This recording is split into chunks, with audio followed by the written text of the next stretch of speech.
Jay-Z's been in the news a couple of times this year, sometimes for great things, sometimes for not so great things. Jay-Z has been getting absolutely dragged online for an initiative that Roc Nation, his media company, has been doing. They announced on Friday that they were going to support an educational campaign, not just support, like in terms of like applaud it, but like fund it, allegedly. Um, an educational campaign for Philadelphia that would secure about $300 million in scholarships for kids in the K-12 schools from low-income households. The idea was that with this money, they could attend one of the city's private schools. They also said they'd have a series of events, through June to educate the public and to share information about the Pennsylvania Award for Student Success, also known as Senate Bill 757. This bill, again, is designed allegedly to improve educational outcomes or opportunities for underprivileged youth. They go to low-performing schools in the state. Roc Nation stood 10 toes on this plan.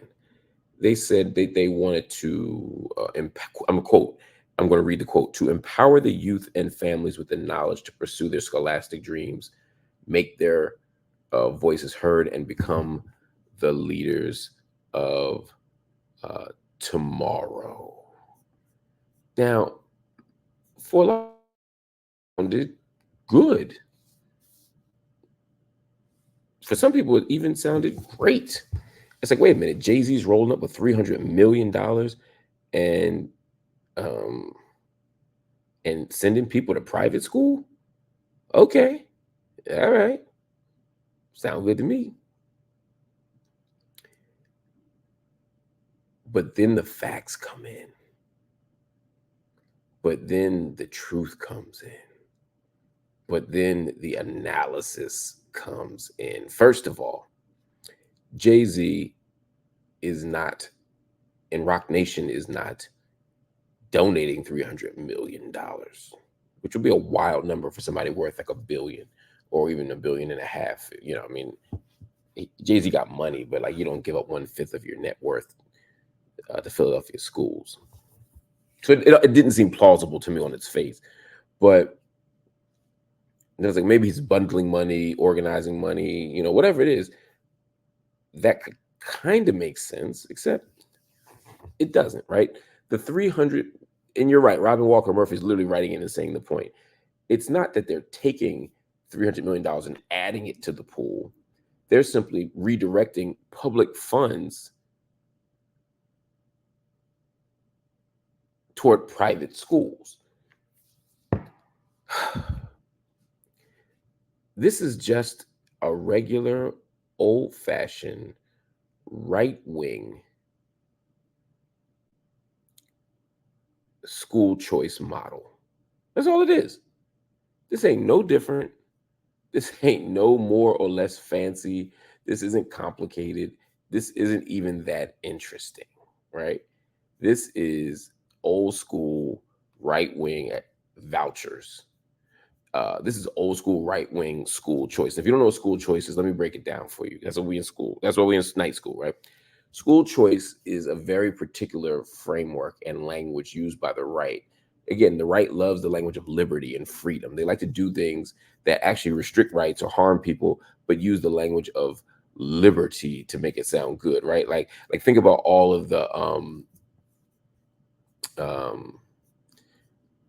during COVID-19 when people talked about, it's liberty to not have to wear a mask. It's like, yeah, your liberty is tied to making everybody else sick, right? It's like liberty and freedom is a very particular narrative. So anyway, school choice is not about giving people choices. It's about undermining public education by taking public funds and redirecting them. So with vouchers, right? So you give kids, back in the day it was 3,000, then it became like 5,000, where parents would give that, the money that's earmarked for them through public funding, they could then use and take it to go to any school they wanted. Now, of course, those funds weren't usually good enough to get to a high quality private school. You couldn't go to a high quality private school for $3,000 or $5,000. Now you couldn't go for $10,000 or even 20 in some cities. Shit, in New York, you might not be able to go for 30. But that money gives people an illusion of choice, and all it does is fund the private market and undermine the public sphere.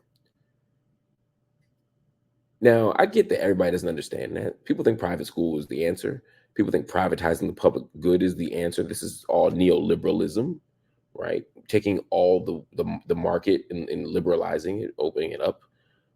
It's about taking the public good and privatizing it. It's about using economic models to solve all of our problems. That's what this is about. But some people don't know that. So maybe Jay-Z didn't know that, right? Maybe he just made a good choice or bad choice, excuse me. Or maybe Roc Nation got tied up in something. Who knows, right? And I don't want to infantilize him. Jay-Z's a brilliant man. But this is the logic. And then you look at who's funding this stuff in Pennsylvania. You know who's funding it? A man named Jeffrey Yass. He is a billionaire. He is an architect. He is an architect of the school choice models. The billionaires, just like Betsy DeVos, the last Secretary of Education, these people, I'm sorry, this is so petty and unnecessary, but Isaac Smith said, Jeffrey Yass, Queen, let's go. Every time I say Jeffrey Yass's name, I do want to go Jeffrey Yass, but I'm a child. Anyway, the point here is Jay-Z is a part of it. Jay-Z in this picture is with Jeffrey Yass. He's with him. They're hanging out. Billionaires hang out. What is the lesson in this? Why am I even pointing this out? Well, it's a couple things. One, I want the public to understand that school choice models are dangerous. Why? Because they take money from public education. They strip money away from public education. People say, what's that kid's money? No. What happens is when you create these choice models, the kids who take advantage of it ultimately don't end up going to high quality educational opportunities.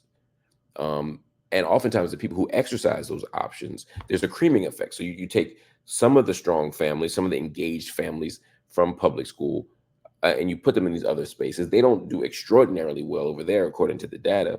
And then public schools are left to deal with children who stayed. Great, but they're left to do it with less money. And a lot of times those private schools aren't going to take the kid who's in special education. They're not going to take the kid who learns differently. They're not going to take the kid who's a quote unquote behavior problem. So they take off that's why it's called, it's a creaming effect. They take off the top these, certain kids, and then public schools are left even more in a more precarious position than ever before. Public schools can't be saved by sending people to private schools. You can't just take everyone in public schools and send them to private schools. The market doesn't even work that way. It doesn't even work within market logic. So what you ultimately end up with are models that don't work. I'm going to say it again. There is no data to suggest that these school choice models actually work and actually produce, any significant improvement in learning outcomes or educational outcomes in terms of like degree, graduation, things like that. Then they're alternatives. So this is not a good plan. This only serves the rich. The rich are the ones who will operate these schools. The rich are the ones who are going to create these for-profit companies and organizations. Someone asked, are we talking about charter schools? No, we're not talking about charter schools. In general, we're not. Charter schools are not private schools. Charter schools are public institutions. When people say charter school versus public school, that's not accurate. Charter schools are public schools. They're publicly funded, but they're often privately run. So even the charter school movement, to the extent that they're being supported, they are an attempt to take an end run around traditional public schools, but it's still public school funding. But this plan ain't even about charter schools. This is about something else.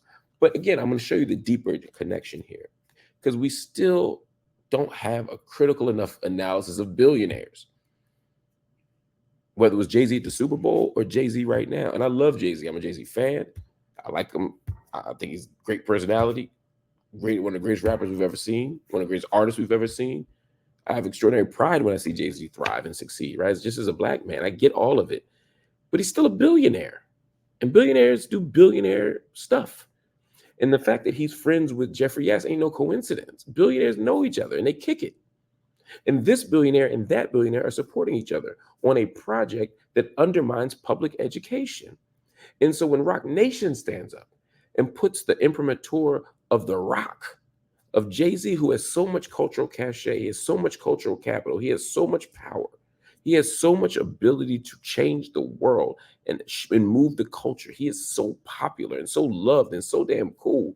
When he stands up and does this, what do you see? You see a whole bunch of people on Twitter and other places, which I saw with my own eyes, say, and y'all thought Hove ain't do nothing for us. Look at him putting $300 million in Philly schools. No, he's not putting $300 million in Philly schools.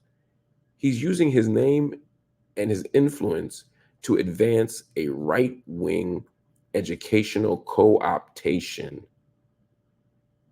of the public good by the rich and powerful in the private sphere. We can't allow it. So we say no to the Jay-Z initiative. We say no to the Roc Nation initiative. But I don't want to blame Jay-Z for all this. What we're really saying no to is Jeffrey Yass. What we're really saying no to is decades of right-wing attempts to co-opt public education.